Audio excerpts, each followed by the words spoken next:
Thursday night brought us 4 close college basketball games here in the Upper Peninsula. Good evening, everyone. The Michigan Tech women's basketball team had a 1-game lead in the GLIAC North Division coming into action tonight. With a win and a little bit of help from Northern Michigan, the Huskies could have stretched that lead to 2 games by the time Saturday afternoon's contest rolled around. The Lady Huskies knew to get to that point that they'd have to get by a very good Ferris State squad. We begin in the first half. Christina Branch was on the Huskies' radar, and for good reason. She gets the bucket here, putting the Bulldogs up 1. Later in the half, the Bulldogs within a 1 point again, and with the lead now, make it 3. Allie Chrisman makes the layup, 35-32 in favor of Ferris. Tech fans, though, they know that it's a whole new ball game in the second half, and they believe in plays like this from Danielle Blake, part of a 16-2 run for the Huskies to open up the half. Tech up 56-43. Carrie Gardner gets in on the action. The runner, the layup, it falls in as well. 58-45 in favor of Michigan Tech. After trailing by 1 point at the half, Michigan Tech dug deep and dominated 65-50 the final. We all felt like we were a little bit out of sync defensively.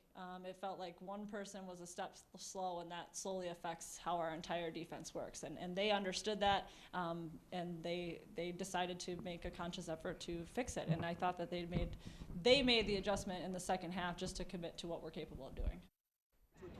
In Marquette, Northern Michigan trailed Grand Valley 42-28 at the half, but Northern came roaring back in the final 20 minutes. Bree Gasparovich from the corner nails the 3, and the Cats were down 13. With the deficit at 12, Lauren Gruber gets the ball and with her left hand controls the rock all the way to the basket for the hoop, plus the harm. Gruber finished with 11 points. Troy Masson's team cut the deficit down to 9. Later, more offense from the green and gold. Abby DeBruin quickly pulls the trigger. She hits the 3, NMU down 6. With the deficit at 1, Alyssa Cola patiently waits up top, launches a 3, and that tickles the twine. Cola had 15 and NMU led by 2. With the game tied at 58, the biggest shot of the game came from Gladstone native Jamie Botruff. The former Brave drills the 3-ball to put her squad up 3. Despite a furious rally by NMU in the second half, the Lakers leave town with a 7-point win.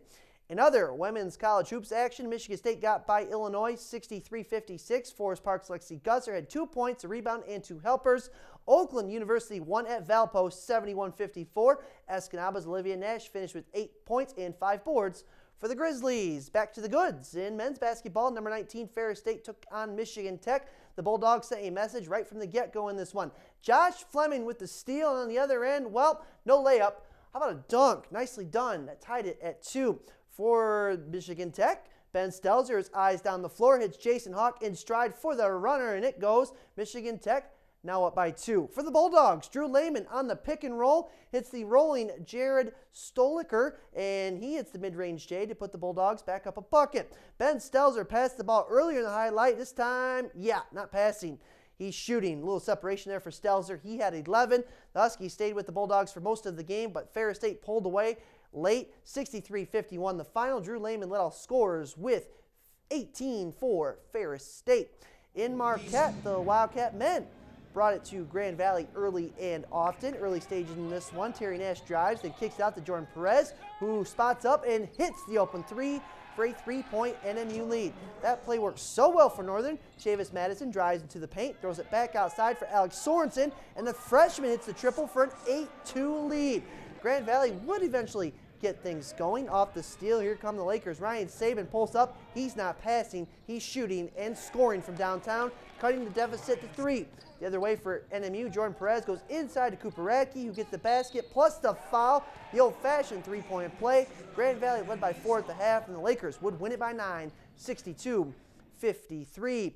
In high school hoops, Kingsford picked up a conference win, 57-45 at Gladstone. Calumet, your winner over West Aaron County, 36-23. Lantz, 4 in double figures in a 63-54 win against Chastel. Abe Gockenbach, by the way, an 8th grader for the Panthers, scored 23. Tyler Roos had 25 as the Lakes dispatched Defers. Baraga, 9 better than Ontonagon, 67-58. Justin Ernest had 8 3-balls in the game. He had 28 points for Kearney NATO as they win at Mid-Penn. Barker Harris, 4 better than the Cougars, and Munising took care of Rapid River. Let's go to Gwinn. A little high school basketball action between the Miners and Model Towners. First quarter, Haley Richards gonna swing it to Courtney Finola, who drives to the hoop for 2 points, giving Nagani a 9-0 lead to start out the game. On the other end, Ellie Olsen was looking, then passing. Hey, Tori Lauren, she'll take it, put it up, and put it in. And Gwynn was down just 7. Olsen again with the ball. This time she finds Cassidy Anderson. And from about the free throw line, Anderson hits it. Negauntee's lead down to 3. More from Gwynn. Tori Lauren comes through the old-fashioned three-point play. She had a game-high 17 points. For Negaunee, though, Ashley Tressetter, her court vision absolutely superb. She goes right to the bucket at the right time. Negaunee, your winner, 42-34. In girls basketball, Waters Meet defeated Dollar Bay 39-34. And Ishpeming behind a game-high 19 from Kelly Engler, won big at Iron Mountain 63-48.